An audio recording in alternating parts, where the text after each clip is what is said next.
up here. I've been messing around with my headphones here.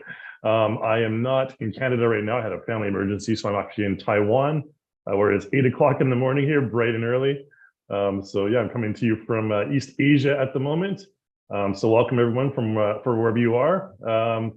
Thanks for being with us today. We're going to be talking about a little bit of AccuRIG stuff, a little bit of rigging stuff. So stay with us for the next hour or so. I'm going to be doing a live demo, of course, importing a variety of different characters into Character Creator using the AccuRIG tool. And any questions you guys have, please put your questions in the Q&A section of the Zoom panel. We will have a Q&A session at the end of the live demo. Live demo should last about 40, 50 minutes maybe, and we'll go to the Q&A after that. So just put your questions in there at any point, and I'll answer that at the end of today's webinar. And of course, we are live streaming this as well on YouTube. Unfortunately, I won't be answering questions from YouTube, so you'll have to join the Zoom meeting if you want to, get your questions answered. Yeah, and aside from that, as always, we're sending out the survey at the end of today's webinar. So fill that out, get your 10% discount from the content store, and yada yada. Yeah, so in case you're not aware, 8.2 iClone 8.2 Character Creator 4.2 just released with a whole schlackload of new features. Really cool stuff. The wrinkles one, which I'm going to talk about in just a moment, I will share my screen here before too long. Let's go ahead and share that. All right, hopefully you guys can all see the webinar outline page right now. Yeah, I wanted to share with you first this Wrinkles Essentials pack. We just released a number of wrinkles-based tutorials for this new feature with Character Creator 4. A really awesome feature, especially for more photorealistic facial animation. It looks great, and I recommend that you check it out. I'll throw this link in the chat window for you guys here. If I can just get my Zoom panel out of the way. There we go. So yeah, occasionally I might be putting stuff in the chat window, links and stuff. That's where I'll be doing all that stuff. Oh, hey, Jet, how's it going? Good to see you here.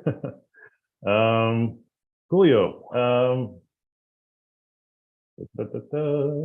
Okay, I just got a message on my other computer beside me. I got a whole bunch of computers surrounding me. Yeah, so check out this Wrinkles Essentials pack. It's really cool. Basically, I would check out the tutorials just to kind of see it in action. And of course, you can find those tutorials on our Reallusion courses page, which is right here.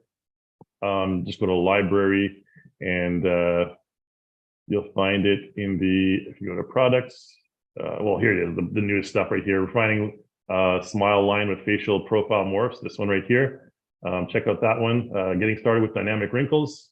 Recommend checking this one out as well. So courses.reallusion.com, and just go to library, and you'll find all the newest stuff that's launched here. You can also check out our YouTube channel, of course. Yeah, I think that's really about all there is to the introduction here. Let's go back to the webinar, and we'll take a look at what we're going to go through today. If you guys have signed up for this, you're probably already kind of familiar with what we're going to do in the next hour or so here. So I'm going to be importing a couple of standard character rigs, my HumanIK. Actually, I'm going to be using 3ds Max in this case because this computer kind of had an issue with my Maya character for some reason. But I'm going to be using 3ds Max. I'm going to be using a Blender MetaRig character. I'm going to be importing a character with custom like Daz character as well. And we're gonna animate all these characters briefly. I'm not going to get into too much detail on the animation because we're focusing on the rigging and the AccuRIG tool in Character Creator, which is really advanced and really easy. Honestly, I've been with Reallusion for almost 13 years now, and this is one of the most exciting tools that we've launched for me personally, is the AccuRIG tool, which is just opens up a whole new world to all sorts of different things. We're going to be doing a character with no bones, so just a mesh. Okay, we're also going to be doing a character with custom bones, and we're going to replace those bones, and then I'm going to finally do a manual character rig. So you can see we got a lot of stuff to go through. At the very end, I'm going to be talking about manually setting up the blend shapes and the face bones for the character. So we're going to do a little bit of facial stuff at the very end. If we have time for that, I think we will, if I whip through this real quick. So apologies if I go through things a little quickly. But again, You can always review this on your own time. We are recording this webinar, by the way. I should mention that, so you can go back and review it. We'll be sending you guys links to your email, so you can check that out. All right, I think we've covered the basics here. Why don't we just launch into the live demo again? Questions in the Q&A. I won't be looking at the chat because I'll be kind of busy, mostly doing my stuff. I may look occasionally, accidentally from time to time, but yeah. Thanks guys for being with us today, and let's get going. So let's go first over into Character Creator 4. Here we are in Character Creator 4. Now, like I mentioned, we're going to be importing a couple of standard character rigs. So iClone supports, Character Creator 4 supports a number of standard rigs like my HumanIK, 3ds Max Biped, Blender MetaRig, and so on and so forth. Mixamo, all these standard rigs it supports. So it's basically like a one-click import. So I'm just going to go to my Explore window here. I already have a couple windows open. Now I have a couple of folders here. One is for custom rig characters, and one is for standard rig characters. We're going to throw in standard rig characters. These are the three we're going to import. So let's get started real quick. This is a super easy process. All you really need to do is click and drag it from Explore into Character Creator. And it'll say import FBX character, select character. Okay. This is pretty basic stuff, so I'm just going to run through it real fast here. You want to select the humanoid character, okay, and apply. Now it's going to automatically detect that this is a 3ds Max biped rig. Okay, if you think the computer is wrong, if you think you're smarter than the computer, then you can go ahead and select any one of these ones that you think it is. But these are all the supported formats for auto conversion. You can see there's tons of them. Okay, everything from like Plask to Pixcap, even like Xsense and all this fun stuff. Okay, you can see a 3ds Max biped. Okay, go ahead and click OK. And my morning orange juice here.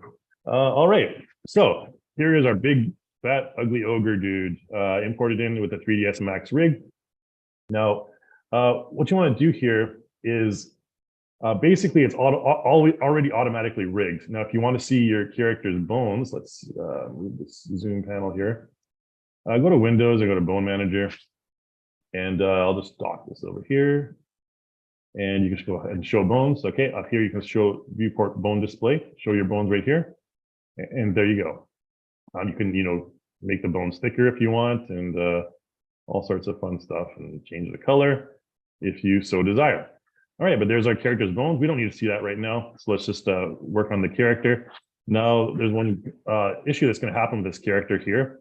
We're going to test out the motions. All right, so let's go ahead and do a test motion here, male.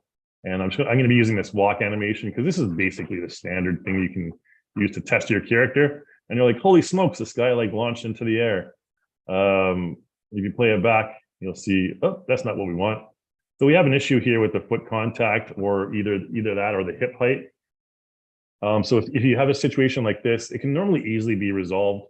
And I don't know how it does this. It's just kind of magic. Go ahead and remove your animation first. Go ahead to remove down here in your animation player and remove all. We'll go back into the T-pose. And what you want to do is you want to go into your animation tab up here and go to Set HumanIK T-pose. All right. And that should open in a moment here. Now, all you got to do here is basically, sometimes you don't even need to click this, but I'll just do it to be safe. You click Auto Adjust Hip Height. Okay. And if you need to do it manually, you can do it manually here. Okay. Just click Auto Adjust Hip Height and then exit Set T-pose. And then when we test the motion, voila, now he's on the ground. All right. So it's, don't ask me why it works, but it just works. And there you go. So you have your character walking around. If you encounter a situation like that where there's an offset, just click on over here and Set HumanIK T-pose. All right, we can remove that animation. I'll swing this guy over into iClone, which we have open over here. All right, just to do a quick animation for him. If you want to send your character to iClone, obviously it's really easy. Just go up here to Send to iClone, your toolbar. Okay, everyone has this regardless of what version or what plugins you have. You have the option to send it automatically to iClone. You can see progressive loading is doing its thing. That's another feature with iClone 8.2. All right, so there's our big ugly ogre. I'm just going to move this zoom thing over here. I'm on like a little laptop here, so only one screen to work with. All right, let's throw an animation on him. This is animations on this computer, pretty basic. Maybe perform saloon door in. Let's do that one. All right, so this is our ogre. He's going to be like walking into the saloon. Okay, so you can just click that, obviously double click it or click and drag it onto your character, and boom, saunters into the saloon. Howdy, pilgrims. All right, now you can see, the character like this, maybe his legs are a little too close together since they're real fat. He has really fat feet. Just throwing shade at this ogre here. So let's go ahead and, basically, if you want to correct an animation really quickly, I'm just going to do this really quickly. You can go over here to edit motion layer, use the edit motion layer tool. And this has all kinds of new features as well. What I'm going to do is just separate the feet a little bit. Click on the foot nodes. Bada-bing, bada-boom.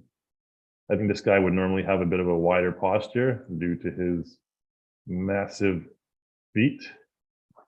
Okay, so then we'll test this out. If you had to frame 0 beginning of the animation, it'll just persist throughout the entire animation, by the way. There you go. All right, so now he's a little bit, his legs aren't as close together, and this is more like it. All right, so that's a really quick fix for animation using the edit motion layer tool. I didn't even need to open the timeline for that, but that's how it works. All righty, let's go next to Blender character, Blender MetaRig. So let's go back into character creator, start a new project, and no. All right, and I'll just swing this Blender character in here.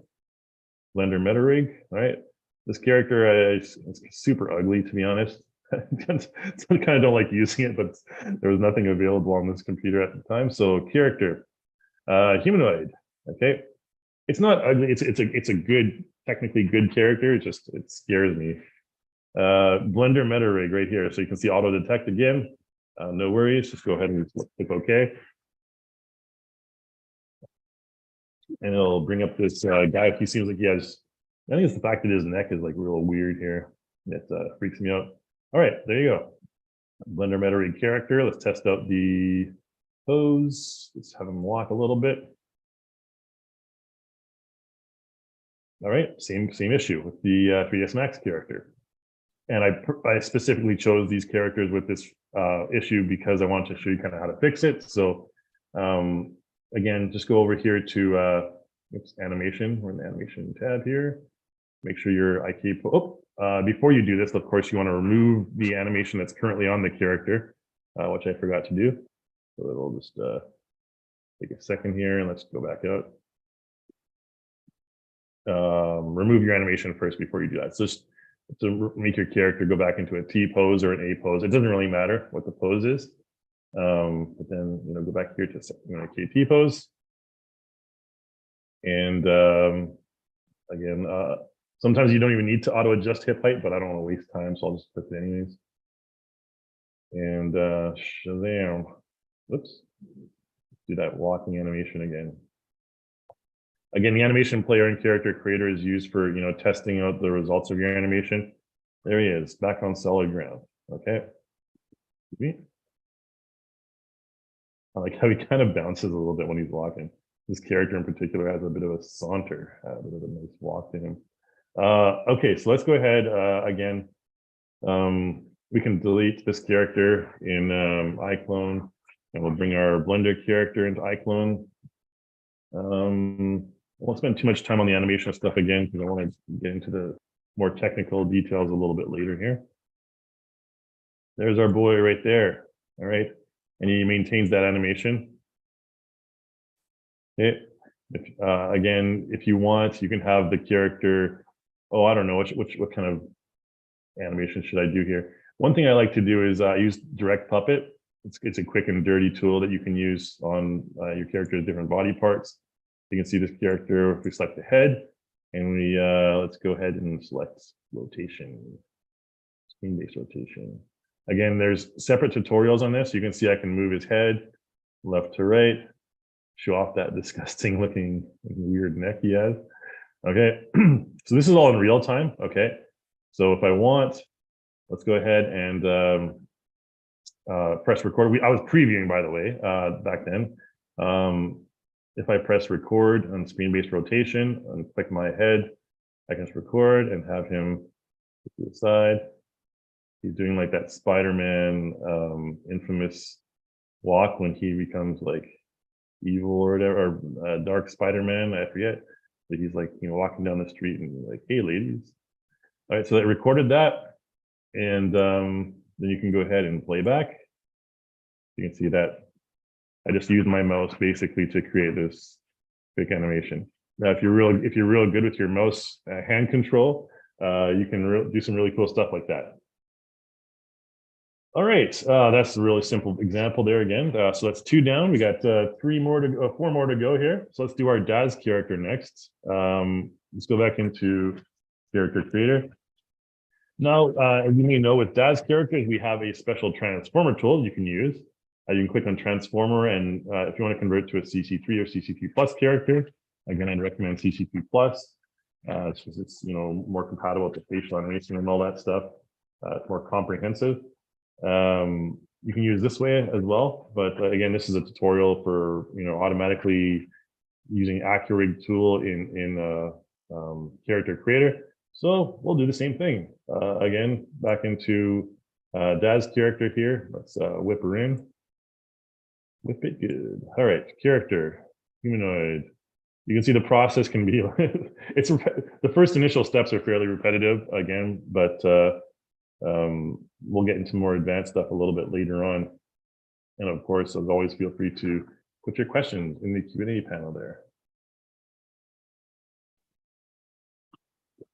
So this Daz character is a little bit heavier. And now sometimes it'll say, we'll have an issue between Daz Genesis 3 or Genesis 8. I know for a fact this is a Genesis 8 character. So I'm going to select that and import her in.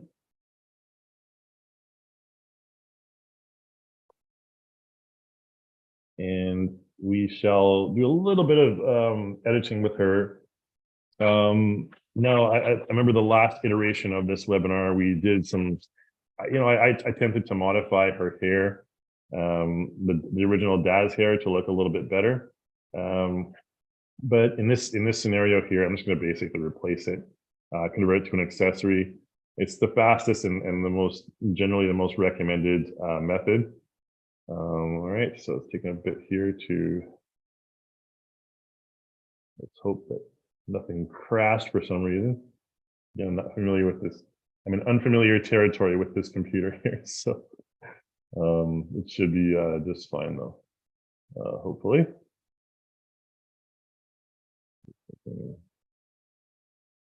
Something strange. Oh, there we go. All right, finally. All right, yeah, we're gonna have a couple heavy characters in here, so there may be a little bit of waiting. The computer I'm using, I think it's a 30 NVIDIA RTX 3060, so it's not most updated, but still decent enough to run all this stuff. Okay, so here's a Minto that's imported in. Okay, cool. It doesn't really matter what pose she's in. Honestly, everything can be converted super easily. Now, let's go over to our scene manager here and take a look at Minto's, what she's made of here.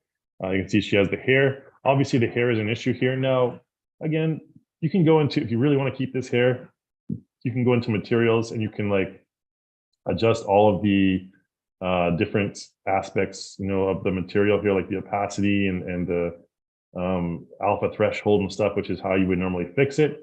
But I'm pretty lazy, so I'm just going to go ahead and basically delete the entire hair. Now, to delete it, right now you can't delete it because it's not a separate mesh yet. So what you need to do is select it and just go ahead and convert to accessory. Probably the easiest way to get rid of it. You can also edit mesh and delete it as well manually if you select the entire mesh. But this is, pretty easy way for me. So bake current shape, and just convert it. It'll convert to an accessory. We'll talk a little bit more about accessories later on. So then you can go ahead and make them visible, or you can simply just delete it. all right, which I'm going to do.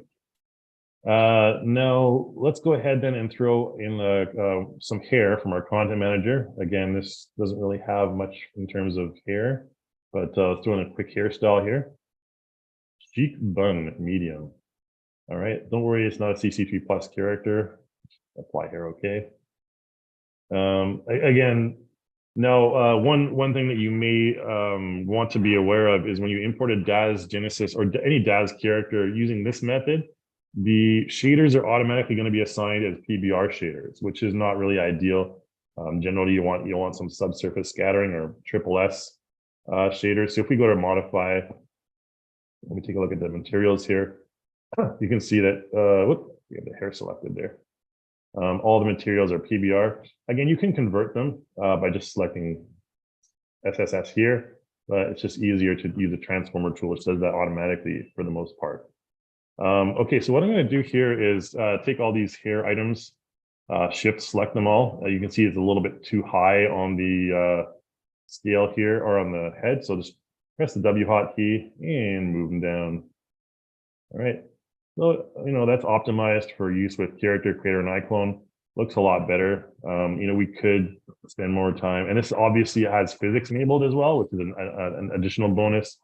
You would have to import in specific weight maps with your DAZ character, with your DAZ character's hair. So it's just really this easy to replace the character and their hair. Now let's go ahead and just throw this character into iClone.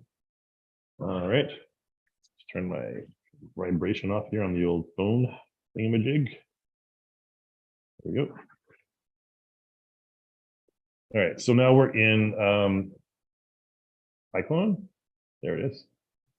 Loading up an iClone here. And what I'm going to do is I'm actually going to import in an animation to this character from like a DAZ animation. Okay.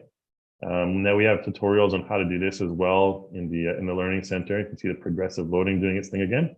Now, progressive loading is great because it allows you to do all the animation and stuff while the textures are still loading, as opposed to waiting for a little bit longer and not being able to do anything. So let's go over here back to our Explore window. I have a couple of motions here. Now, motions from all sorts of different rigs: Mixamo, MoCap, Motion Builder, Unreal. Again, any of these can be imported in, and I'll show you how easy it is. I'll use a DAZ one because this is a DAZ character, although now it has a character creator rig. I don't know, let's do the Steve Martin, whatever that is. Click and drag that on. Basically, just click and drag it onto your character in iClone like this. You're going to get some settings to work with. Motion profile, current character, of course. Now here it's optional. You can import in the DAZ T-pose. You can find it in some folder in the character creator application folders, I think. You can import it in here. You don't really need to be honest. It is maybe recommended, but all the other settings here, just select bone root, root bone rather, auto generate to form list, etc. Convert all. Okay. And basically that's all there is to it, to be honest. Any sort of, the same process that you use to import the characters into AccuRIG and Character Creator automatically rigs them. The same data conversion is happening here. And yeah, it's going to be basically just load that up real quick here. Maybe not real quick, but you get the point. So once that loads up, I'll show you the results. Let's go ahead and start a new project here in Character Creator, because next up we're going to basically bring in a simple character with mesh with 0 bones. This is a very easy process. This one won't take long at all. This character gets stuck for some reason. I think we can probably just whip in the other character while that one's waiting to load the motion. So let's go. Yeah, we have about half an hour more left still, so no super big rush here. So this one, we've covered all the standard rig characters. Now we're moving into the custom rig characters or characters with 0 rig. So let's go into the skater, this skater Tokay Gecko character. This was, I think, downloaded from Sketchfab for free. Now, again, you can find a lot of stuff on Sketchfab and just download the FBX and bring it in with this exact same process. Let's see if that, okay, it loaded up. All right, cool. What's I doing? Oh yeah, this is the DAZ animation I imported. Okay, so let's play that back.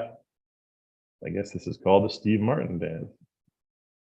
All right, so there you go. Now again, take a look. Whoa, it zooms in real fast.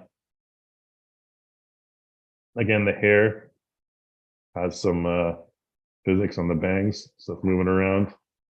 Okay, again, you want to make sure you have soft cloth physics enabled, simulation enabled, and this is what you'll get. All right, coolio. That was anticlimactic for for that wait. Anyways, let's do the same, the gecko character now. Okay, so back to the character creator here. I'll bring in Skeeter Gecko here. This guy is fairly light as a character. Should load up pretty quick here. There he is. All right, now he has no bones. So if you go to bones and display the bones, no bones, right? So it's basically just a character mesh with materials. You can see here, it automatically goes into characterization because it detects that there's no bones. Now, you just get out of characterization mode. We'll talk about that a little bit later on. And now we're going to go into AccuRig. Okay, so with AccuRig, there's 3 steps. In case you're not familiar with AccuRig, this character is really simple. If we go to our scene manager, it's just a mesh, a single mesh, the entire thing. Okay, so for target mesh, we can select all meshes. I'll talk about selected meshes in a little bit here. For symmetry, that's fine. And create guides. So just press OK, and this is going to create some starting guides for where you want to place the bones in your character.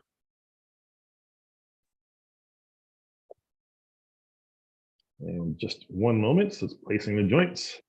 And after that, we're going to generate a skeleton, and then we're going to bind the skin to the skeleton. So this process is fairly simple. This is going to be our first simple example using AccuRig. Okay, now fairly easy stuff. I mean, technically you can bring this, if you click on any of these markers here, the reference image up here will change to show you where you should place it. You can see this one here, generally around the mouth. So we'll maybe move this one up to our character's mouth right here. Okay. Everything else, this one's at the base of the neck, which is maybe about there. And then we have the shoulders. Generally, the placement is fairly good initially. So you don't have to do a whole lot of work here, to be honest. One thing I'd recommend is using symmetry selection here, because so that'll move everything on the same on both sides, because 99% of characters are symmetrical anyways, unless you have a special case. So again, just move it up to here. Maybe his elbows are a little bit higher. This character has fairly large Popeye-like forearms. These ones are kind of at the middle of the shoulder. Maybe something like this. Again, it's not going to get it right entirely every time because some characters have really weird proportions, like this dude. Oh, there we go. And stomach. This one kind of goes up a little bit more into the navel there. And there you go. All right, we're not going to worry too much about this. There's other tutorials that go into more detail on this. One thing to be aware of in the side, you want to have it near the ear as opposed to where the mouth is right here. So midpoint placement is where that comes in. We're placing it midpoint through the mesh. So it'll be right in the middle here as well as here. Okay, and that is the context, the axis context dependent, depending on which way you're looking at the character from. Okay, so we got that. Now, another thing to be aware of here, this character does not have 5 fingers. He has 4 fingers. So number of fingers, we change to 4 right down here, and we can go ahead and generate a skeleton. Now it's going to generate, generate a skeleton, and the hands might take a little bit of modification. Again, you may need to place things a little bit differently. But again, basically what it's doing is it's taking your mesh that has no rig whatsoever, and it's allowing you to fully rig that character for animation compatibility with all of iClone's motion tools and any motion that I bring in from Mixamo, whatever.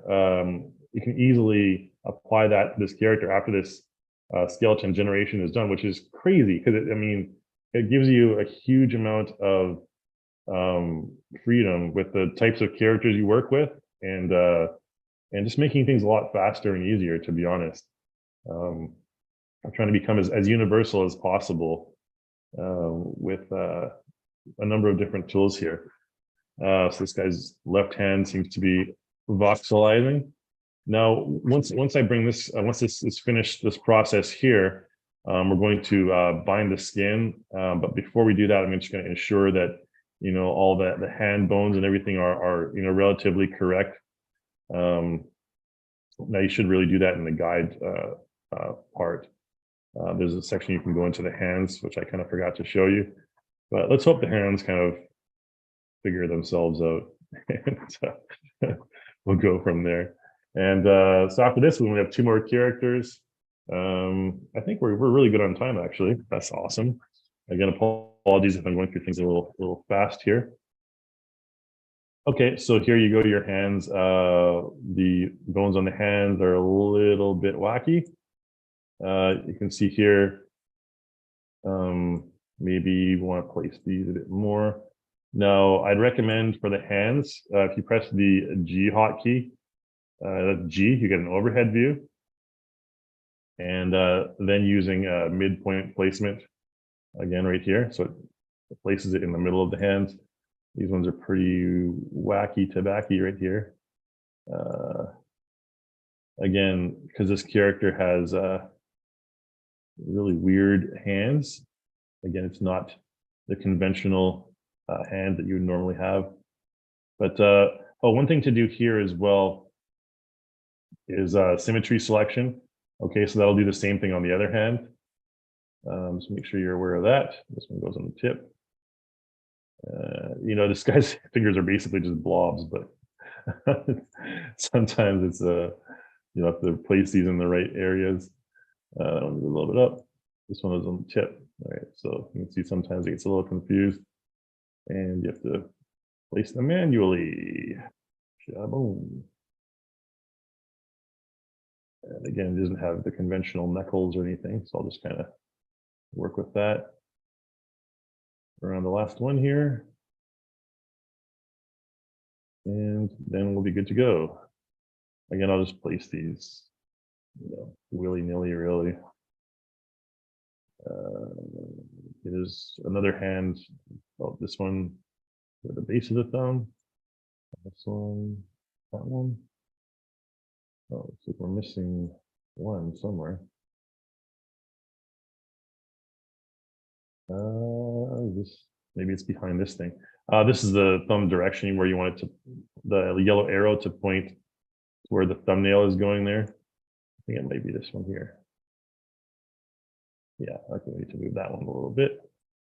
Kind of obscured by the on there. Okay.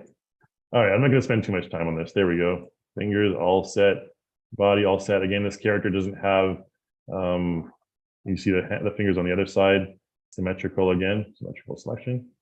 Doesn't have any facial motion capabilities, but that's all good. All right, so we'll just go ahead and bind scan. This process takes a little while, but again, what it's doing is it's binding the character's mesh to the skeleton, so you are able to do the animation without, you know, bones or weird stuff happening to your character.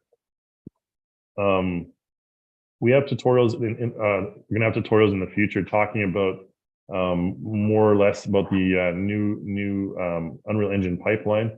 Again, bringing your metahuman faces into Character Creator. And there's tutorials on that. Actually, while we're waiting for this, I might actually even go into that because it's an interesting thing to look at. I know a lot of people here are probably Unreal Engine users, so we now have that new pipeline. A tutorial I just launched. We just launched a little while ago. I don't even bother going to the site. I just go type in Reallusion webinars in Google here, and it normally gets to that. Library. Which one was it? oh, here we go. Yeah, so iClone MetaHuman Live Link update for UE5. Okay, so this one basically showing how to bring your the newest updates for the MetaHuman. So I'd recommend checking this one out for sure for all you Unreal Engine users. We launched this one, when was it? I think a couple weeks ago, maybe. So it's fairly new, again with 8.2 and 4.2. I'll send you the link here in case you guys want to. There's my voice. Hey, it's really annoying hearing your own voice. So I'll throw this in the chat window for you guys in case you are interested while we're waiting for everything to load here.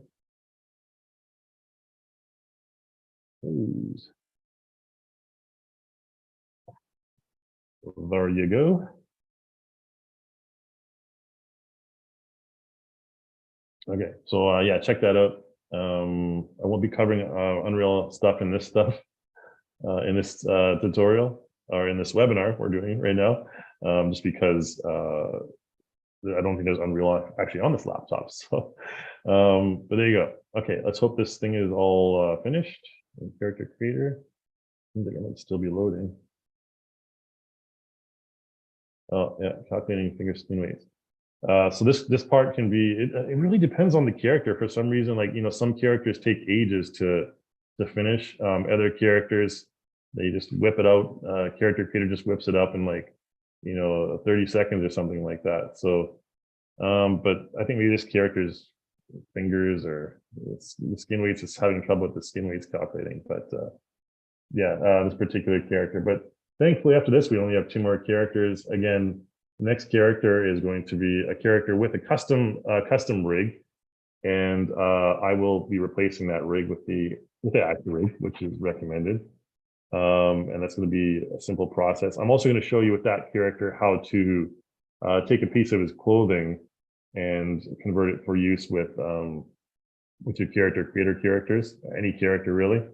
And then finally, we're going to be going to the coyote. So we have, yeah, maybe a little bit limited time. I'm not going to show you animation on this character in iClone, but here he is, all rigged up and ready to go.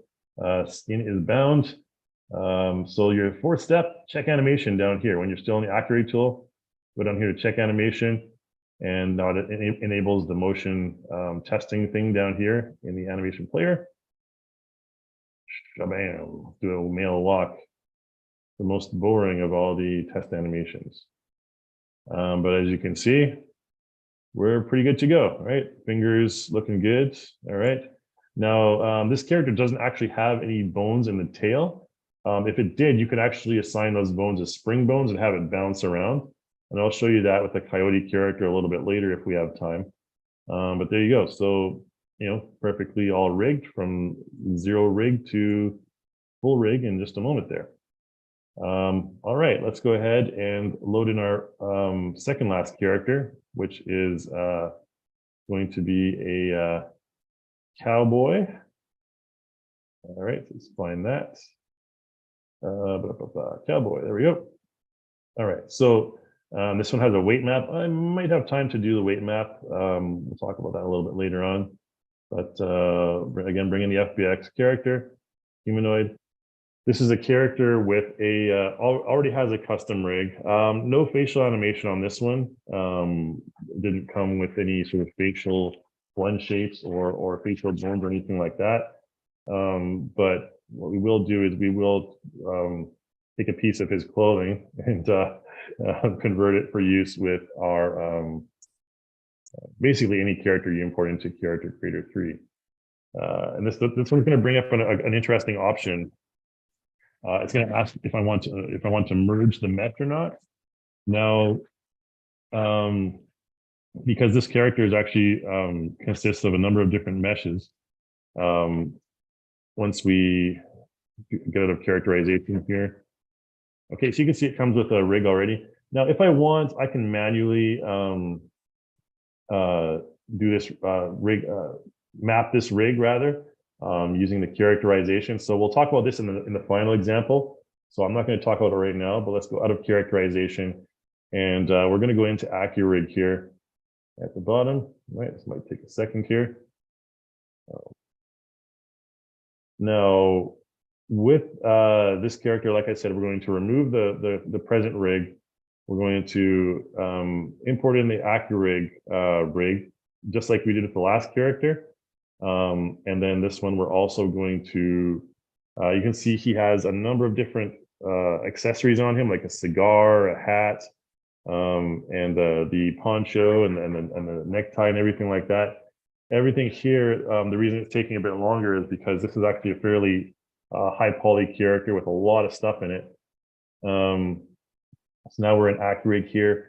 Now, when we create the guides, in this case, we don't want to create the guides with all meshes selected, okay? Because there's a lot of weird stuff in there, like a big sombrero and a big poncho and stuff like that.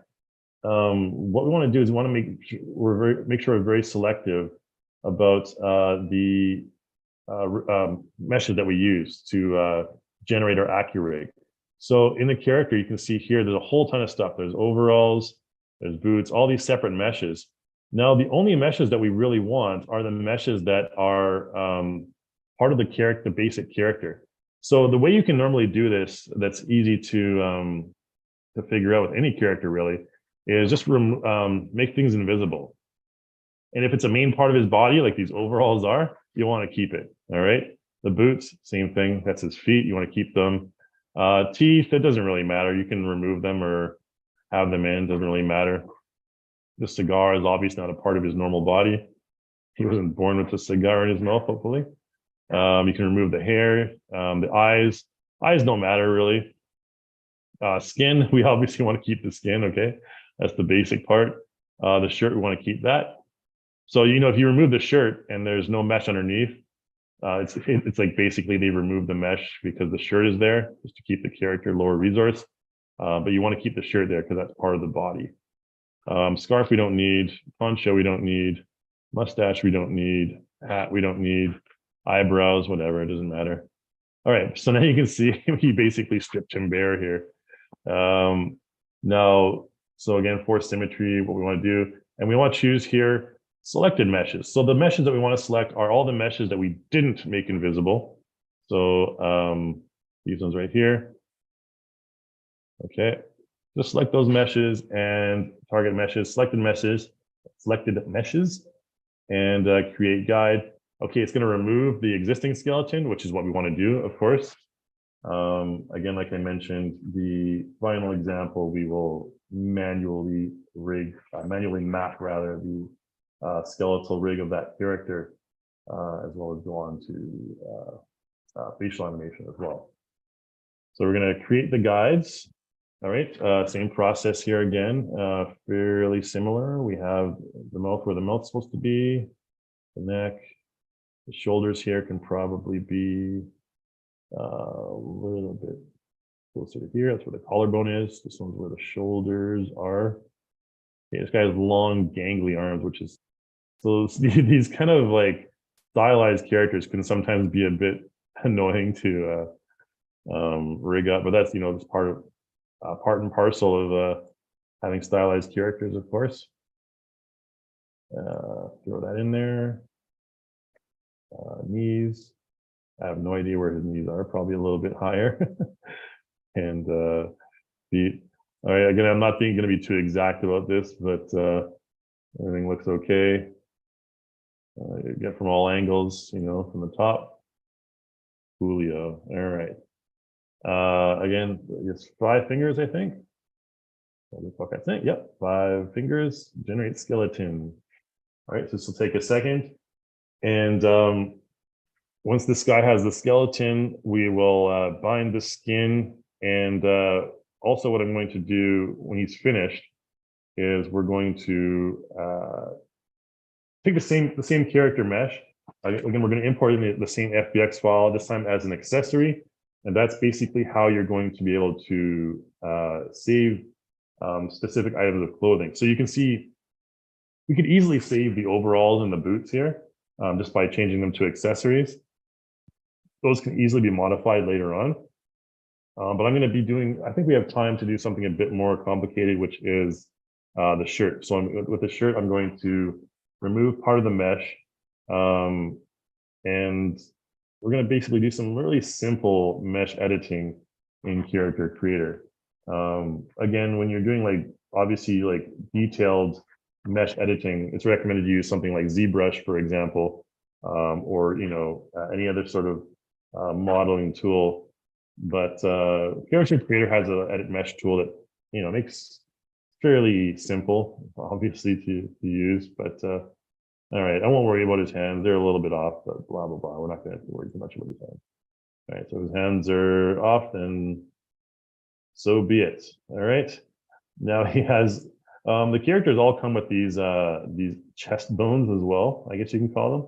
These are mainly used for female characters. I can imagine you can assign them as spring bones to create, don't know how to put it politely, but bouncing breasts. So that's why a lot of these are here. This character obviously doesn't need them, but you can use those bones for that purpose.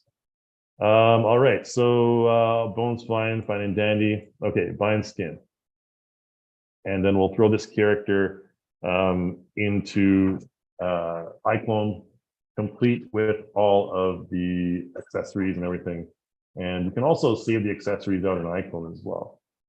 But once this character is finished, let's go ahead and move my zoom panel here. Once this character is finished, then we're going to finally get on to the Coyote character. You may be familiar with that character. It's part of the default content in iClone 8, like a weird looking Coyote character with a bouncy tail and bouncy ears and stuff. Let me show it to you while we're waiting. If we go into actor, character. Oh wow, this is unfamiliar to me. I think it is in stylized. Nope. Yeah, this is not my computer. Oh, these are all the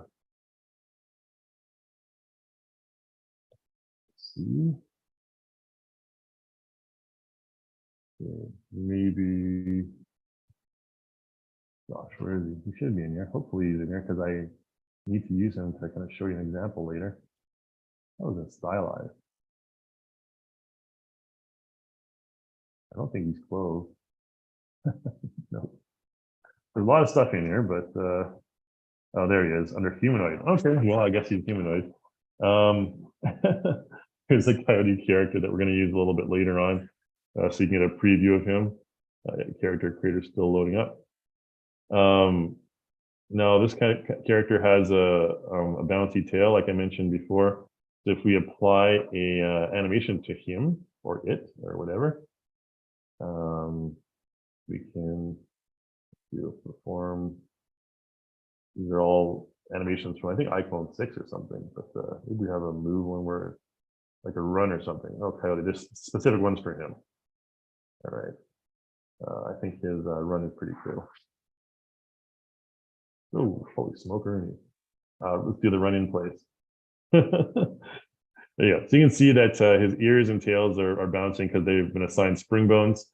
Let's just make that a little bit lower, shall we? And then you can select the clip and go here to speed and make it slower.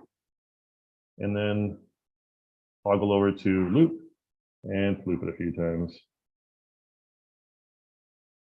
Good enough. All right, now we can see the bounce in slow motion. There you go. All right, so cool. We got some nice spring bone effects on the tail and the ears. Again, that's how that character works. He also has some pretty cool facial animation as well. Let's bring him back into a regular, it's like a idle or something like that. And if we zoom in on his face, we go over here to motion. We have a number of different options here. Face key, face puppet. Face puppet, this character is a full facial puppet profile. if you're not familiar with this tool, we have tutorials on it for sure, the facial puppet. Maybe just you can see it has its own specific profile here. So what you can do is you can preview this and move your mouse around. Okay, so there you go, eyeballs moving. And you can press the Q, W, E, R, T, Y hotkeys to switch between these profiles here, down here where my mouse is. So if I click on E, I'll switch to the next one. Okay. All right. R, D, this is a sad one. Okay. This character is fairly expressive, and I'll show you how to create these bun shapes manually. If you haven't imported them in, via an OBJ or an FBX, you can also create them manually in Character Creator. And although it takes a lot longer, it's not as detailed. But all right, here's our character. Howdy doody. All right, did we bind the skin? I think we did. Yeah, that was the last step we did. Okay, so there's the character there. Now, if we take this character into iClone right now, let's go ahead and do that. We can actually have him have a confrontation with the coyote, maybe. That'll be fun. So let's take him, throw him into iClone. So long, amigo. Now, again, you can see all these items here are assigned as accessories. So the meshes that I didn't select for the character bone rig, those automatically become accessories. So when you have this little glasses icon beside the item, that means it's an accessory for your character. All right, it's still attached to your character. Just so you're aware of that. We'll have the coyote and the poncho guy facing off at high noon here. Now, get him over here, facing the other direction. Where are you? There we are. Okay, we're over here. Oh, this way, buddy. There we go. Ooh, for the sky. Okay, so now with the character selected, if you want to, whoa, what the heck? Grab the wrong thing here. I'm trying to grab my Zoom panel. All right, so it's like a kind of a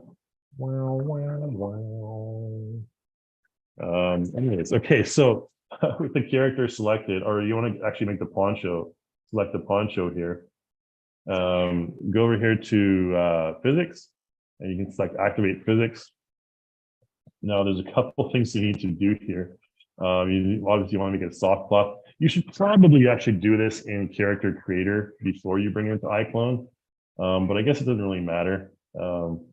Make sure it's soft cloth, and I have a weight map already prepared for this character. So weight maps are kind of not fun to make sometimes, but luckily I have one already prepared for this character. And what you'll see is right off the bat, stupid Zoom panel again.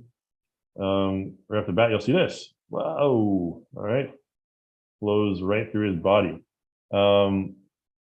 Now that's because you need to basically have a collision shape on your character's body. So I think in the iClone, I think you have to do it in Character Creator actually. This is kind of a waste of time. In Character Creator, you go over here to, okay, so we go to AccuRIG for sure. And we'll just assign that same weight map to the poncho. Oh gosh, we're like really short on time. You know what? I won't really bother with that stuff. Maybe I will real quick here. Poncho, where is it? Oh, there it is, up here. Physics, activate physics, and assign the weight map. Drag that one in. Did I close my Explore window? I did. Cowboy weight map. There we go. And it's going to have the same results, of course. But what you want to do here is with your character selected, go down here to collision shapes. All right. So when in collision shapes, basically you want to create collision shapes for your character's body. Now for this, I'm going to make the poncho invisible. So if your character doesn't have any collision shapes, oh, made me exit that. If your character doesn't have any collision shapes, you have to manually add them. Like in most cases, you will have to here. So make sure collision on. You want to make sure there's a chest one for sure. Activate selected part. And press the R hotkey to find out where it is. Expand it there and move it up. I'm going to make this real quick and dirty because we're running short on time here. You want to use, you can choose a bound axis for a different axis here. This one might be X. And yeah, this will probably work a little bit better. So this one here, you want to move it more into the character's chest. There, okay, and then you want to have shoulder ones as well. So collision shapes on the shoulders, that's fine. This is going to look a little bit weird, but let's make sure we have massive shoulders here. Again, you just want to kind of make this collision shape cover the mesh. And again, sorry if you guys are already familiar with collision shapes, but it's kind of a why important thing to be aware of here. And again, you want to spend a lot more time getting these correct. This might even not even look good at all. I might be wasting my time, but all right. So he has collision shapes now. Let's make the poncho visible again. And you want to make sure that at the top here, you have soft and rigid physics enabled, all right? And so I'm just clicking these zoom panels all over the place. Male, and let's do something like idle. And the poncho should fall in a really weird fashion because those collision shapes are super dirty. Okay, you can see it's sort of draping over his shoulders, okay? Obviously, I didn't create a collision shape for the stomach, so it's sticking to his stomach, but the result we wanted is it's draping over his shoulders, okay? And that's good. You can see, obviously, it looks like he's kind of a hunchback, but there's the result. And that's how you can, create physics shapes for your character. If you're walking, and maybe flow a little bit more rather than the idle. All right. So if you're looking from this angle, it looks all right. Okay. Anyways, all right. Last example here. Let's bring in a character that we're going to manually rig. Luckily, this character isn't too heavy, so there's not much waiting time. Into the same folder here. Custom rig character and Coyote.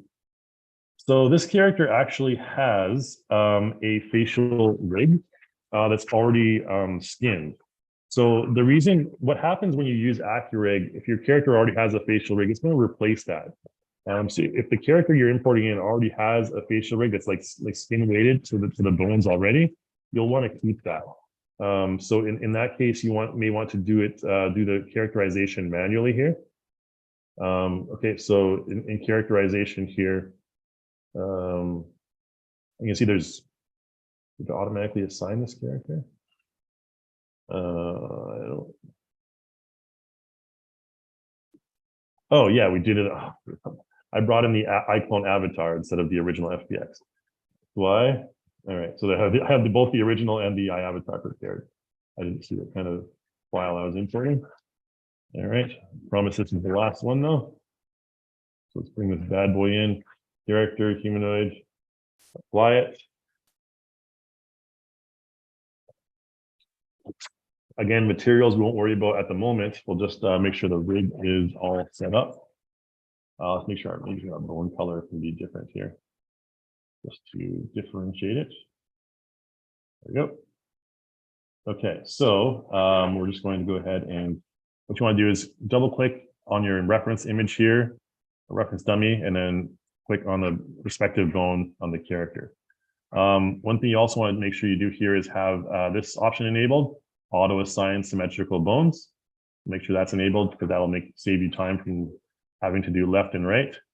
Yeah, I'm not going to explain this part really in detail, but just kind of follow this process.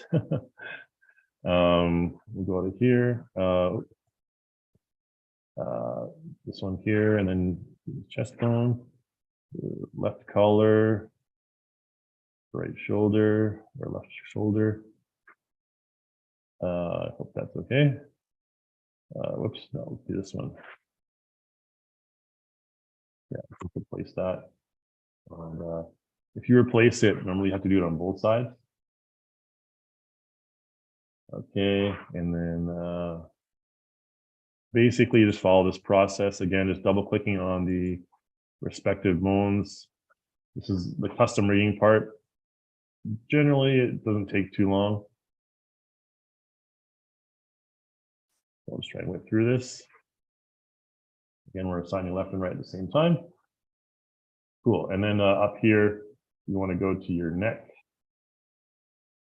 Okay. Always start at the bottom, by the way, when you're assigning the bones in these little areas here, and then the head will be fine. Just for the head, we'll use this big head bone here. All right, cool. Now that's basically automatically assigned. The light will turn green here when you have enough bones assigned. And you just want to go ahead and select active. And that'll make assign your character a HumanIK rig. And you are then good to go out of characterization. Let's throw on the materials here just so he looks like an actual character. The base color map we have right here. And our normals can go with the bump.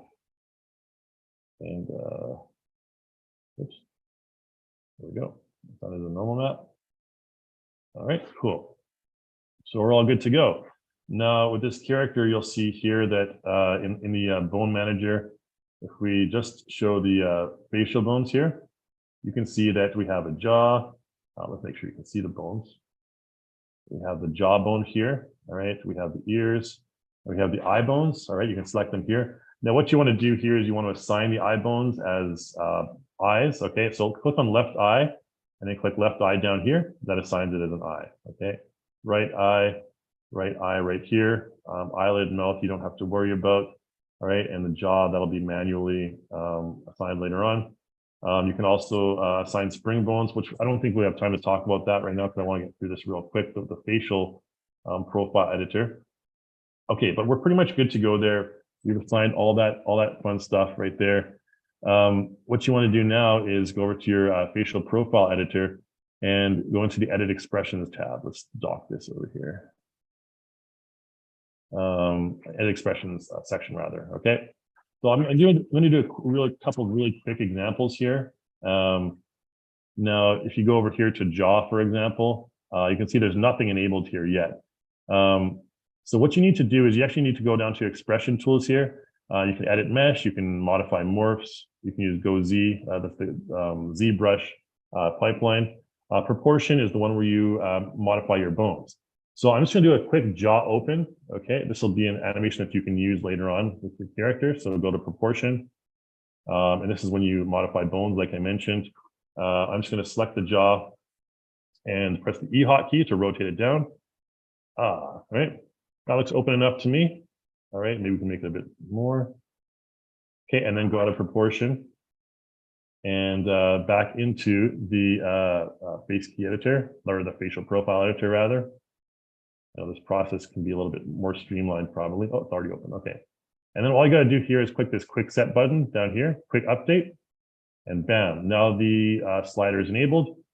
And now we have an animation where we can open the character's mouth. Okay, I'll repeat that one time again for the eyes, okay, since we enabled the eyes.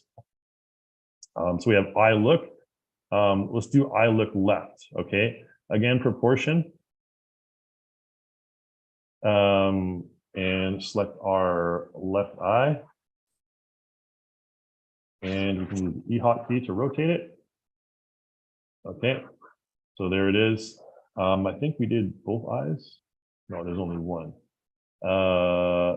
Proportion and facial profile editor. Left eye, look left. Okay, then we just quick set that, and then boop, boop, boop. Okay, and then right eye, look left. Again, same process. Proportion, right eye. Rotate that right, like that. And then go to the facial profile editor. right eye look left. But we have to go exit the proportion mode. It's kind of, I hope they kind of fix that where we don't have to exit proportion mode and go back in all over again. But again here, then we do the quick set, and there you go. Boom. Now we have left eye look left. All right, and you just basically just go down the list of all these. Now there's one I'm going to show you here if you want to have your characters, if you want to do edit mesh, kind of create like your own custom blend shape for your character. This one we don't need to show the bones. Let's actually open our character's mouth though. All right, and what I'm going to do here now is go into the edit mesh. All right.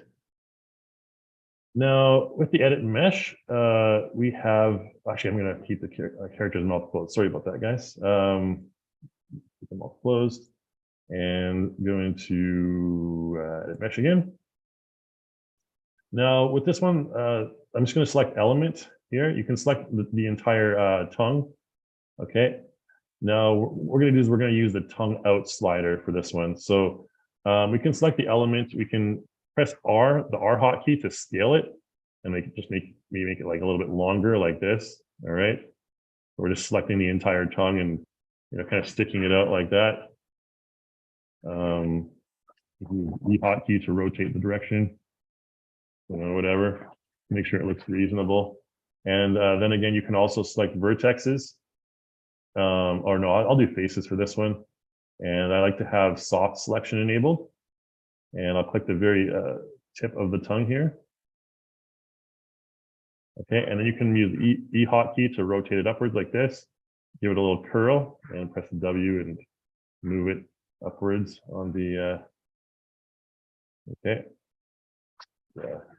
Then you can make the radius smaller and use E to rotate even more. Maybe have it the other direction. I don't know, whatever you want. Looks cool like that. Anyway, so we have the tongue out. All right, good to go. Let's go out of edit mesh mode here, back into the facial profile editor and tongue out. I'm going to quick set that one. And now we have this. Blah, blah, blah. Okay, so again, you got to go through all those manually unless you have a list, unless you have a batch import. You can import with the frame sequence. That's a whole nother can of worms that we can talk about in another webinar. But if I have tongue out and my jaw is open and what did I do? My eyes, right? Eye look. All right. So there you have that animation right there. Previously, 5 minutes ago, this character had no facial animation capability, but that's how you do it. All right, that's how you set everything up. And then when you're done, you just basically save it, and you're good to export that character into iClone. And yeah, I think that about does it for the demo part. So let's go ahead and move on to the Q&A session. Right. So if you guys have any questions, now's the time to ask and put those in the Q&A section of your Zoom panel there. All right. Again, just be aware I'm not answering questions from the chat window. There's too many different places to answer questions. All right, Q&A. Oh, okay, first question's about Unreal. Jabari asks, do you have any idea about how to get groom to collide with landscape in Unreal? I've never dealt with that myself. So unfortunately, Jabari, I can't really give you a demo on how to do that. I know about foot contact and other stuff, but groom colliding with landscape, I'm not familiar with that. So I'm not an Unreal guru. Like there's other people on YouTube that are for sure though. Good follow-up question from Jabari though. Is there any way to get wrinkles to work with Unreal Live Link? Yes, Unreal. The wrinkles do work with Unreal Live Link. You have to update to the newest auto setup. So the newest auto setup, again, that tutorial I showed you earlier at the beginning of today's webinar on the Unreal update for the new 8.2 and 4.2. That's the one you want to check out. You can use wrinkles they do translate over into Unreal. They have to be baked, of course, but they do translate over to Unreal. Is there any plans to add an auto breath feature? I did hear something about that, but I can't be certain it's going to be in the near future, but it is something that has been requested before. And I think that if there's, like I always say, if there's enough people that request something, then we'll more than likely going to integrate it into the newer updates. Okay, so Eunice asks, how do we go about rigging a character that is not symmetrical on its face?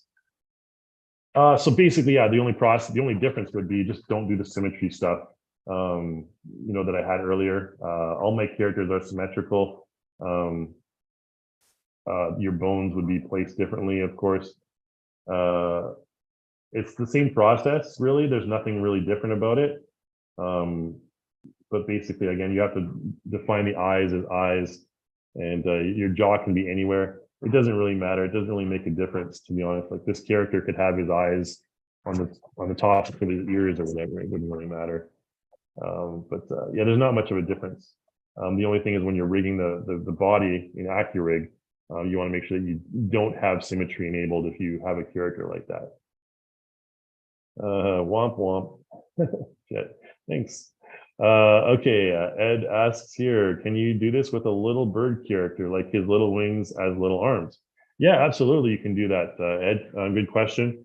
So that's kind of a stylized character. Oh, and I didn't do the clothing one. I didn't have time anyways. I was going to take that cowboy's clothes and show you how to save it. But there's a tutorial on that. Actually, there's a webinar on that too, if you guys are interested. It's like the previous iteration of this webinar. We did back in, I think it was October.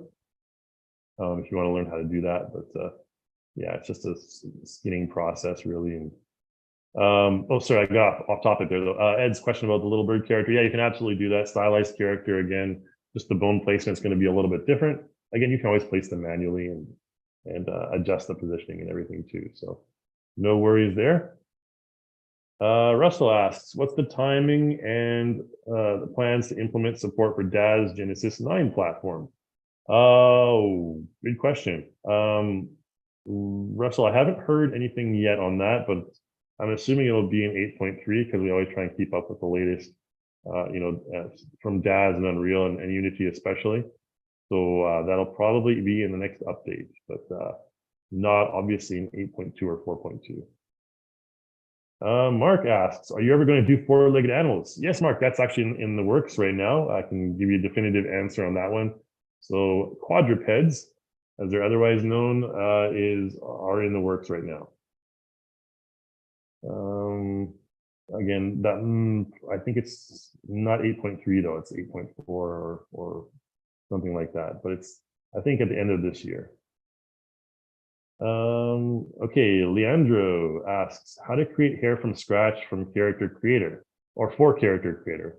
Is there any way to do this through CC itself, or do I need to create it in another software? I would honestly, Leandro, recommend using another software to create your hair. I know there's a number of different applications out there that are, specifically used for creating hair. I am totally terrible at that. So don't take any advice from me about creating character hair. But you can use all sorts of different modeling software out there. And if you just Google, like, hair creation modeling software, there's a whole number of different programs out there to do that. But I wouldn't recommend creating your own hair in Character Creator. I mean, when you use Headshot and you use the standard mode for Headshot, it does technically create sort of like an afro type hair. And if you don't need a very close up, look at your hair, if it's like for an NPC character in the background or something, that works fine. And you can automatically generates a hair mesh for your character. But if you're looking at your character up close, anything closer than a mid shot, you certainly don't want to use that. Otherwise it'll look kind of crappy. Just spitting the truth there. A question from Ethan. Do the clavicle bones need to be centered or closer to where the actual clavicle is? Sorry if you mentioned it earlier, I had to join late. Okay. The clavicle bones need to be centered or closer to where the actual clavicle is. So again, it really depends on the character. There's no definitive answer for that, Ethan, unfortunately. If you find, if you go into AccuRig and you find that the results aren't what you wanted, you can actually just go back where's it here? You can actually just go back and repeat the same process back in AccuRig there. And we've already been rigged, that's why. You can go back and repeat that same process and adjust the bone distance and the bone markers. So all those 3 steps that I did in AccuRig, like the markers, the skeleton generation, and the skin binding, all those 3 steps, you can go back and test them and go back and test them. So that's what I recommend doing. And again, there's no solid answer for that, unfortunately, because there's just so many different styles of characters. Okay, Jabari says, Marvelous Designer has a lot, I think, MD, you're referring to Marvelous Designer, has a lot of free assets. Is there a simple way to convert them to iClone? Not simple, unfortunately, at the moment, but you can import them in. Now, the weight maps in Marvelous Designer can, just because the physics engine is a little bit different, sometimes they may not translate directly into iClone. But you can export them, to whatever format, OBJ, FBX, Alembic as well. If you want to, if you want to save the physics animation, you can use Alembic import as well. But it's not really simple because sometimes you'll have to tweak the weight map, which is what we just did earlier. All right, let's go to the next one here from Martin. Is it possible to import FBX with more characters, for example, from a scene from Mobu, or did it have to be split beforehand?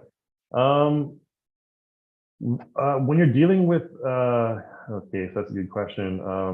With Unreal Engine, you can do it because of the live link, no problem.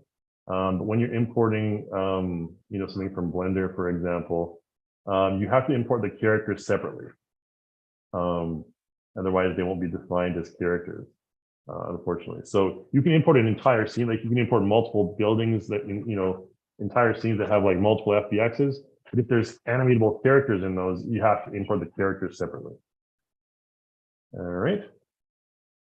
Question from Sean. I'm confused about what AccuRig is for. I thought it was to generate skeletons for unrigged characters. That's exactly correct. But all the examples you import are fully rigged. So the one gecko character, and I'm not sure if you saw that, Sean, the gecko character had 0 rig, no mesh. And also the cowboy character, I removed the present rig and also added the AccuRig at the end. So you can maybe just go back and review that. But yeah, so it's definitely, it's made for unrigged characters for sure. Question from Alvin, does Reallusion plan to improve the sculpting tools in CC4 in the future? I would like to be able to grab topology and move it when fixing accessories. Yeah, I mean, you have the edit mesh tool, which is fairly basic, I know, for sure. It's nothing, it ain't no ZBrush, or ZBrush, as they say in UK. But yeah, it's slowly improving. I don't know specifically the improvements they plan on making, but yeah, it's going to be improved in the future, for sure.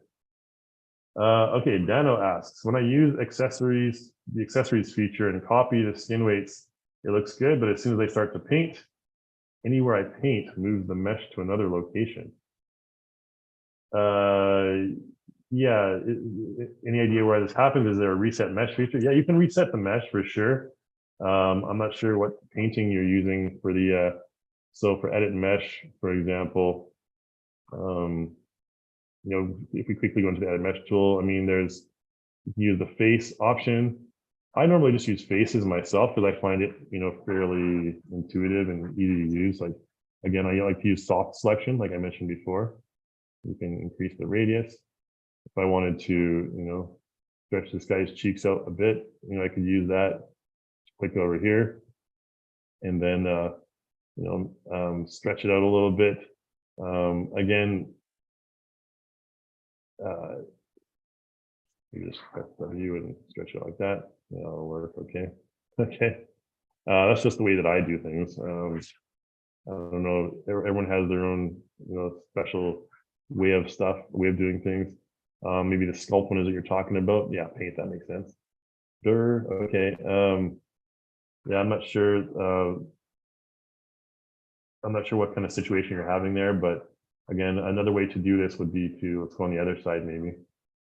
That would be to use the paint extrusion there, radius higher, intensity higher. Just do something like this. Okay. So that's another way to do it. Okay. So it is dragging and moving the mesh again, but yeah, so that's another way to do it. You can see they don't look, but anyways, yeah. Hope that answers that question. Alberto asks, how can I make a face rig with AccuRIG, or an easy way to get a body or head scan? Okay, so like I mentioned with the Coyote character, it came with a facial rig. Now, generally the process that you would go through is you want to make sure that your character in the facial profile editor, zoom panels everywhere. Oh, we need to get out of that first. Other mesh. In the facial profile editor, you want to make sure that you have mesh or blend shapes rather for each one of these sliders here. So these sliders are your standard CC4 standard profile. You can see here, this is the CC4 standard profile template. And basically there's this frame sequence that you have to follow. Where you get that, I think it's on the developer page. But basically you're going to have like, I think 50 something frames, and each frame of your FBX is going to have a different blend shape. So, frame 1 has the eye looking up, frame 2 has the cheek popping out. And you're gonna have to, there's a template you can use, and I forget where it is exactly. That's you have to get it from the website. Yeah. Maybe it'll pop into my head later. I know it's on the top tip of my tongue, but yeah. So basically, you just import that in. So you click here under batch import, FBX of frame sequence here, and you import in your FBX file right there. You can also export the character as an FBX. I think if you export it as an FBX, it automatically has those frames enabled. So yeah, you just basically fill them in. And I think they are labeled. So if I go to file export FBX here, clothed character, and I pop that into Maya, for example, I believe the blend shapes will show up in Maya, and you have to kind of assign each blend shape to a single frame, and then you can batch import it again. Hope that makes sense. So I can't really think of right now where to get the template for that. Let's go on to the next one anyways. It'll pop into my head later. Jerry's asking, I'm waiting for a segment where we see steps to import a custom rig and use AccuRIG to apply that custom rig to any character I create in CC. Then export them for use in other environments, along with the applied animations converted that custom rig. Yeah, so Jerry, I did import in a couple of, just because I was kind of limited on time near the end there, I did import in some custom animations. One was a Daz custom animation. Again, if I want to take this wacky coyote dude into iClone, we can do that, and I can show you another example of that process. Oh, we already have the cowboy in here. Let's just use him. So if I go back to my Explore window, desktop, we have some motions here. I'll just try a random one from, I don't know, Mixable maybe. Punching bag. Yeah. All right, throw that in there. And that'll apply to our cowboy. I believe it. Oh, maybe I didn't apply to him.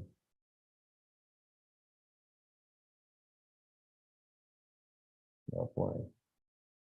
Try the coyote. Reach for the sky. There we go. Okay.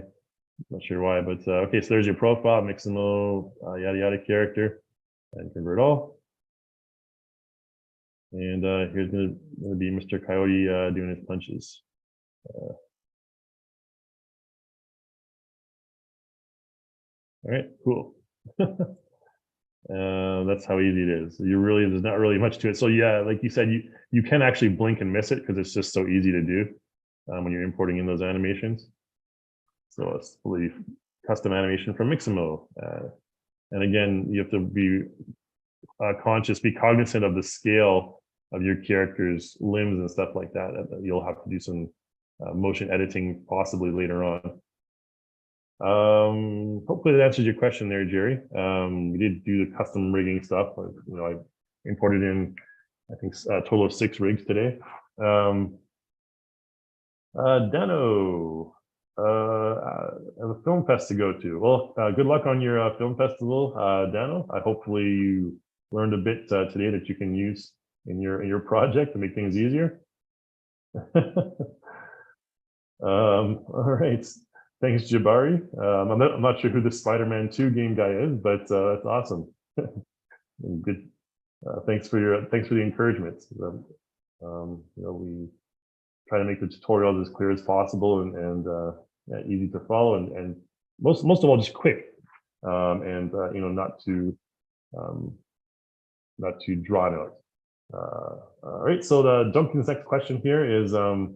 How soon can we expect to be able to import Dad9 characters? So again, the same question. That'll probably be in the 8.3 update, I think. So that'll be another couple months at least. All right. Kieran asks, I have a character with 5 fingers on one hand and 3 fingers on the other hand. Oh yeah. So far I can't make it work in AccuRIG. Interesting. So so obviously we only have the one option for both hands. Honestly, I would just do them both with 5 fingers, and then the 2 fingers on the hand without a mesh would be redundant. That's what I would do. Just put them in the middle of nowhere. That's probably what I would do.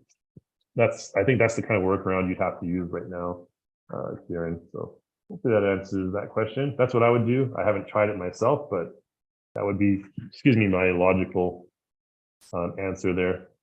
All right, another question from Alvin. Can you talk about pitch and produce, and could you do live streams on people who get grants like Epic does? Yeah, so pitch and produce is not my department. That's Enoch Burgos, who's our partnership director. And pitch and produce, I think, yeah, live streams would be great. You can pass that on to that team there. I can pass it on to them as well. I'm sure they'll be watching this webinar later on. That's some good feedback there. Kieran says, please do a whole webinar just on facial profile editor. I will gladly pay for your time. Yeah, that's an excellent idea. I think, like you said, Kieran, the facial profile editor, like creating all those custom blend shapes for the facial profile there, it takes a lot of time. So it would basically take an entire webinar just to do that. And you could do it in combination with ZBrush or Maya or something like that. Blender even as well. Blender is free, of course. Yeah, that's put that in the feedback form that we'll send out to you guys later on via email. Again, the more feedback we get for a certain topic, the more likely we are to pursue that topic in the future. We are going to be bringing in more AAA professionals here to do some more webinars in the future for more advanced like other tools like Maya, Cinema 4D, and stuff like that. So excuse me. Yeah, you can look forward to that. Okay, Bjarki asks, can I combine walking mocap with arm mocap together? Yeah, you certainly can. Basically, I guess, if there are 2 motions, I'm sure I'm trying to figure out the best way to do that. Yeah, you could. I would apply the walking mocap first, and then the arm mocap on top of that. And then basically the arm will only animate the arms, and the legs will only animate the legs. So basically just kind of blending them on top of each other. That's the process that I would go through.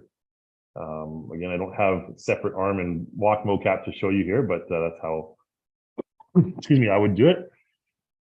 Okay, so Juliana asks or mentions here, I would love to see a workflow tutorial for MetaHuman to CC4 to Unity. Wow, that's quite the pipeline there. Okay, again, like I mentioned earlier, feel free to put that in the feedback form for us. You know, we're always happy to embrace new topics for our webinars. So, and again, the more demand we get for a certain topic, the more likely we are to pursue that. Excuse me. Well, I'm dying here. All right, Niels asks, can we use AccuRIG for non-humanoid characters, or do we have to manually do on another software? Yeah, unfortunately, Neil, right now we don't have AccuRIG for non-humanoid characters. That is upcoming though. So again, I can with confidence confirm that we are working on quadrupeds. Again, it's a lot more difficult than the bipeds, so it might take a little bit longer, unfortunately. But yeah, thanks guys for all your interest. That's awesome. I think we're going to get to that in a moment here. Not a moment. You know, in a couple more versions. Samson asks, there was a tutorial for making, was there a tutorial for making sure the CC4 character bones are compatible with Unreal Engine 5 mannequin and not just UE4 mannequin while in UE5? So yeah, there's a few tutorials I did on retargeting both UE4 and UE5 mannequins in Unreal, importing in your animations from iClone and retargeting them to the UE5 and UE4 mannequins. Again, that would be in the the library of the Reallusion courses page. I just looking in there's a pipeline section in Unreal, and this should be there. I'll try and see if I can find it out real quick here while I move on to the next question. Yeah.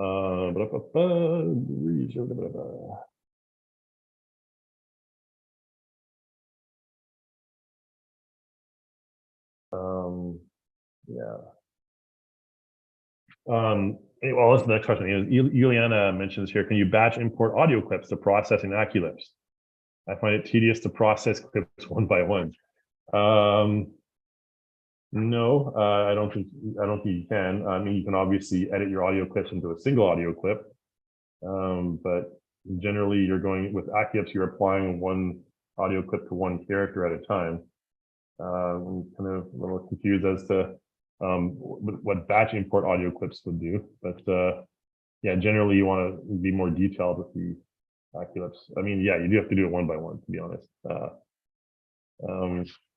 Yeah, I was going to look for those Unreal tutorials. Gosh, the zoom panels are super annoying. iClone. Oh, actually, that might be. Oh, it's iClone. Is it? So I'm going to just close the zoom panels here. It's just getting in the way.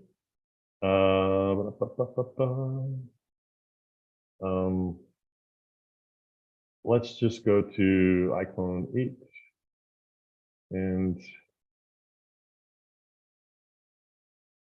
no, sorry, iClone 8. And you kind of changed this a little bit, I think. iClone.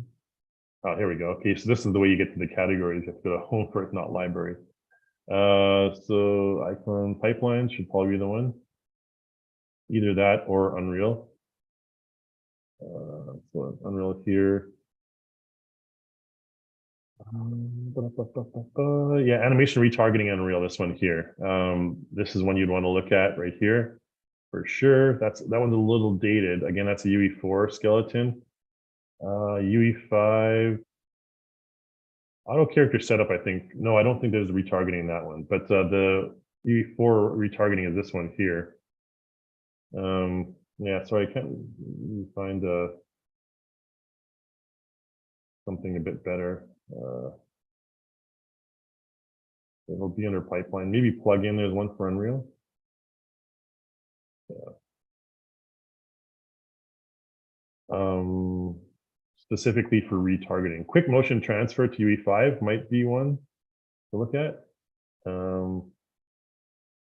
Again, just go through either one of those sections there, and you should be able to find something that satiates your desire anyways. Hopefully we'll figure something out there. Another question from Jabari: is there a way to mix motion director animations with other animations, like masking in a way similar to Pose Mixer?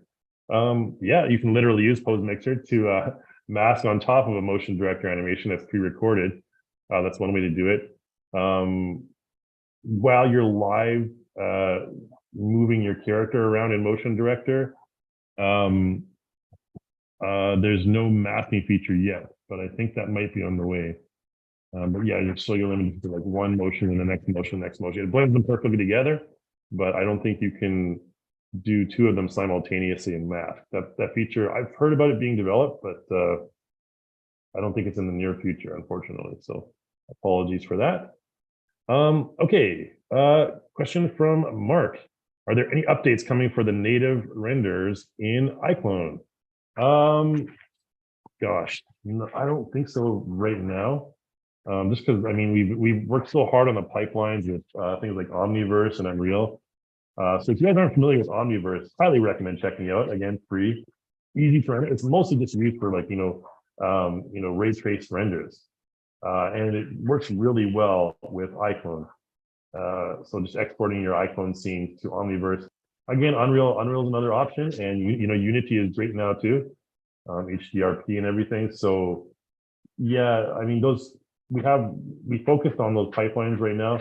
I think there may be a path to focusing on our own render quality at this point, but yeah, I think for now focus on the pipeline stuff because we just want to be as compatible as possible with all of the different tools out there. That's kind of the main goal here. So, okay, a couple of questions from Peter. If a prop is extremely large, is there a quick way to see the whole thing? It seems you spend a lot of time scrolling to speed things up. So generally, if you have an object that's you want to, it's too big in your scene. If it's really big, let's say we're like right here, we're like, oh crap, this is like a huge coyote. You can just press like the F key or A, S, D, F. Doesn't matter how big it is, it's going to just focus it in your screen.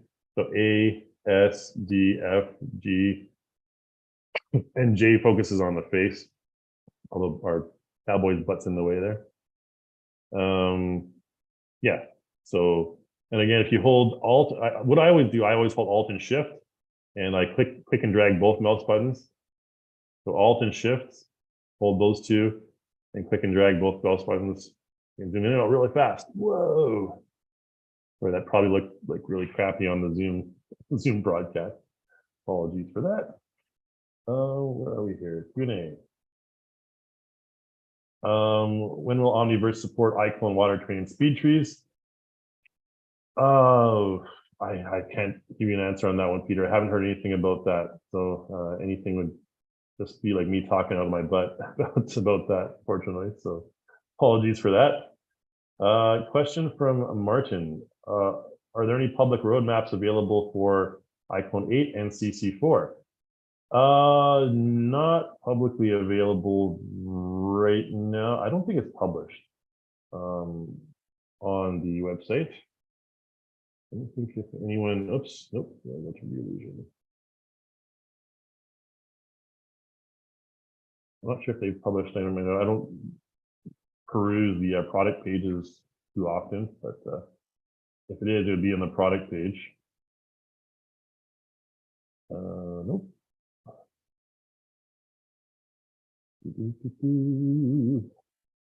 Overview. Release notes. No, I don't think so. Yeah, the release notes are here, but it doesn't talk about the future really. Sorry about that. It might be available in the near future, but as far as I know, it's internal right now. Okay, and a final question here from Mark, where it looks like we're in our last question here. How long will the legacy 3D Exchange continue to be compatible with iClone 8 and beyond? I mean, since all the new software is going to be backwards compatible, there's really no limit to that. So you're able to use 3D Exchange. Of course, we're not improving 3D Exchange anymore. We're not updating it, but it's all the new stuff we release is going to be like fully backwards compatible. I mean, even iClone 8, we're still compatible with like stuff from iClone 2 and stuff like that. So way back in the days. Yeah, but I don't think you have to worry about backwards compatibility ever being an issue. Mark, but thanks for the question. All right, awesome. Guys, I think we have no more questions here, so that's fantastic. I want to thank everyone so much for being with us here today, and hopefully you guys learned a lot. Feel free to give me a shout anytime, kai@reallusion.com. Any questions you might have. I'm not normally the best at getting back to people really fast in terms of that kind of stuff, but I'm more than happy to hear from everyone. And again, don't forget to fill the survey for the content store discount. And awesome.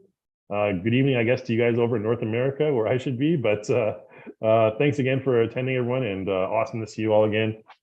And hopefully we'll see you in the next webinar soon up here next month. All right, thanks, guys. Have a good one.